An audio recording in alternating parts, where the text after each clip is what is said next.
We're learning more about the first named tropical storm of the year, Tropical Storm Bret.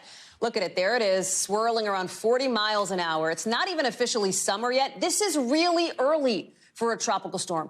In fact, this is the record, tying the record for the earliest ever named storm in our country's history. The last one happened in 2017. Also, coincidentally, named Bret back then. Our Jay Gray will join us on the ground live in Perryton, Texas in just a second. But I want to start with Bill Karins, given that developing news, a tropical storm officially named.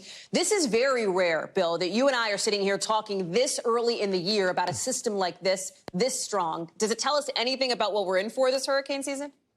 There's not a lot of correlation between what happens early and later. Obviously, it tells us that the water's warm enough to support these storms already, which typically sometimes it's not. But the biggest thing with this one, Hallie, is that the location of it. We don't usually get storms this far off the coast. I mean, we've had tropical storms in January before, in the Atlantic basin, but we've never had, a storm this far out in the Atlantic for the second named storm of the season. So this is Bret, and you see this big red blob behind it. That's another tropical wave that's come off the coast of Africa. This could become a tropical depression later on tonight and tomorrow and become our C-named storms. Already, A, this is B for Bret, and then we're going to get our C-named storm possibly. Typically, we don't get our second named storm until like the middle to end of July, so we're well ahead of schedule. So everyone wants to know, where's Bret heading? Should we be worried about it? Well, first off, in the lower 48, I'm not very concerned with this storm. I do not think it's going to be able to get to us. I think we're going to have wind shear and cold fronts that are going to deflect it or weaken it significantly.